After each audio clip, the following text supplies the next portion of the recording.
This is the project proposal for Team 4. My name is Ho Chang Lee. My partners are Sunghoon Kang and Yejun Yang. Our presentation will contain the following material. First, an introduction to our chosen paper, followed by the background on related research. Then, we will outline our plans to replicate the paper's results and plans for further improvement. We chose to base our project on the paper titled Learning-Based Fingertip Force Estimation for Soft Wearable Hand Robot with Tendon Sheath Mechanism. It was to be presented at ICRA this year. We chose this paper because it discusses an interesting system that combines the hardware and software, which made it a natural fit to apply what we have been learning in this class. Also, as we will explain further, we were drawn by the paper's contributions toward helping people with loss of hand mobility. A method to estimate fingertip force generated by the wearable hand robot is presented in this paper. This type of robot assists people with loss of hand mobility to grasp objects and perform activities of daily living. For the wearable hand robots to be used in daily life, it is important that the robot generates proper amount of force in accordance with the objects. For example, when a person attempts to hold a basketball, an object that is larger than the hand, he does not overcompensate by applying the maximum possible force. Also, the overcompensation would be inapplicable when holding brittle or fragile objects such as pastry or a paper cup. Therefore, it is essential that the robot can obtain fingertip information when exerting forces to the target object.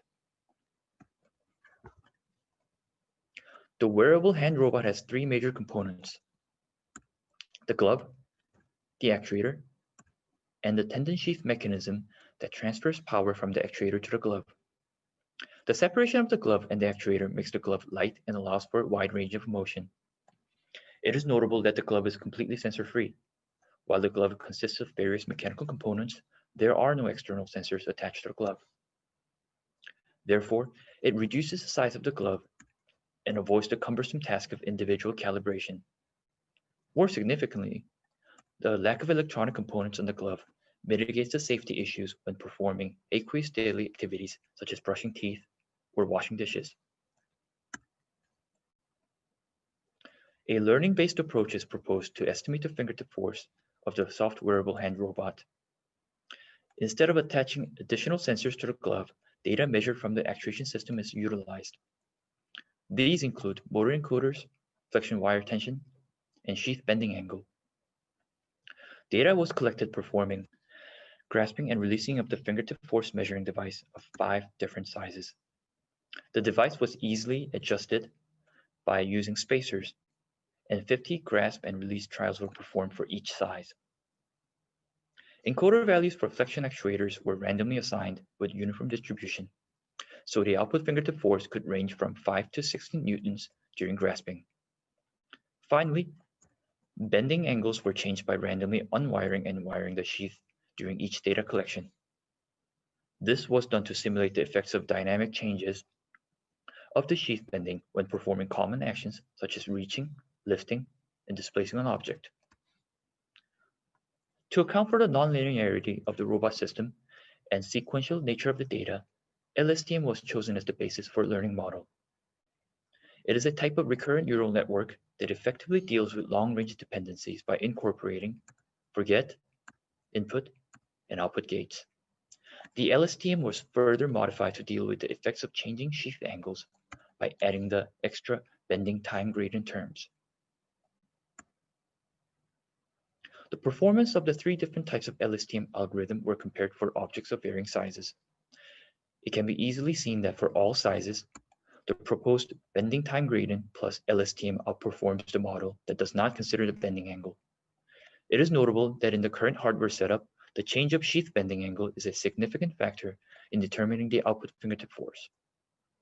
In conclusion, the LSTM-based model trained on data from actuation system could accurately estimate the fingertip force without compromising the user's range of motion. There has been considerable amount of research about acquiring tactile information. For example, a non-actuated scalable tactile glove that could identify and estimate the weight of the object was proposed, and various types of tactile sensors also developed as well.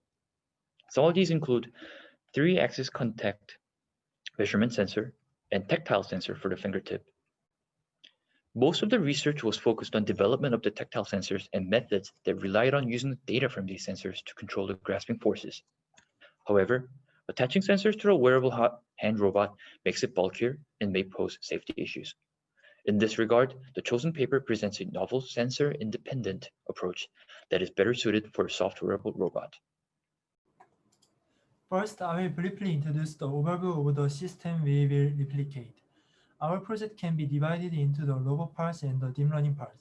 The robot part include the hardware parts such as the glove and the software part that does motor control and data measurement using Arduino. And the deep learning parts use LSTM as in the paper.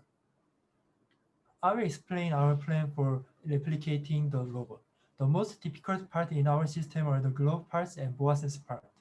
Fortunately for the glove part, we can use an already implemented one. And for the next hard part, boa sensor, we decided to exclude it from the project. Because in the project, we will implement a miniaturized embedded system that can be attached to the arm. If we implement it in this way, the system and the person are not separated. So the effect of the bending term is minimized. Then it will be possible to predict the force sufficiently without entering the bending term into the LSTM model. Therefore, we decided not to implement boa sensor. Next are the rest of the hardware parts and controller and measurement parts. Components such as actuator and load cell will be purchased according to the size we are going to miniaturize. We will produce the rest of components like spacer by ourselves. After that, we will assemble the above components to complete the hardware part. Finally, we will study Arduino and implement the program to control motors and measure data. Next, I will explain the application of the deep learning model. In the case of data, the data used in the paper can be reused. However, this data includes a bending term measured by the BOA sensor, and the deep learning model is also modified to utilize the bending term. As previously described, we designed to reduce the effect of the bending, and bending-related data are no longer measured. Therefore, the data set we will use will be changed as shown in the picture on the left, and the deep learning model will change too. We will make a new model using the existing data without the bending term. After that, when the robot implementation is done, we plan to modify the model to obtain a satisfied accuracy using our new data. We aim to end replication until progress presentation. We will implement the robot and the deep learning model using existing data at the same time. We decided to start building the model with existing data because waiting for the data from the completed robot will take too much time. After implementing the two parts within the next 3 weeks, we will proceed with the integration and supplementation process for the remaining 1 week. We believe that the final goal of wearable hand robot is to help its user to stably grasp any desired object. Stable grasping can be defined as applying proper amount of force in accordance with the object. This allows for grasping object of various shape, size, and hardness without the object being crushed or slipping from the hand. According to the Nature review, people naturally achieve grasping stability by applying force 10 to 40% greater than that required to prevent slipping. Therefore, as the first step to achieve grasping stability, we plan to add the slip detection to the original model. Here is the outline of the improvement plan. When a grasped object is slipped from the wearable hand robot, we believe that the measured fingertip force will exhibit a unique pattern. So a deep learning model could be trained using the transient fingertip force data to detect the slip occurrences. Based on this insight, we plan to modify the LSTM model proposed in the paper and update its internal implementations. The improved model would not only estimate the fingertip force, but detect the moment of slip occurs. We expect the final product to resemble this figure. This is our approach to implement the sleep detection function. On the left is the LSTM model proposed in the paper. Based on the structure of LSTM, we believe that adding extra layers to this model will enable sleep detection. Also, our future models will no longer feature bending gradient terms, as the new actuation system will minimize the cyst bending angle. Moreover, based on the successful sleep detection, a normal force control algorithm could be developed to prevent concurrent sleeps. There exists other possible methods to improve the current LSTM model and implement the sleep detection method. By studying literature, we will continue to search for the more efficient method as well. Thank you for listening.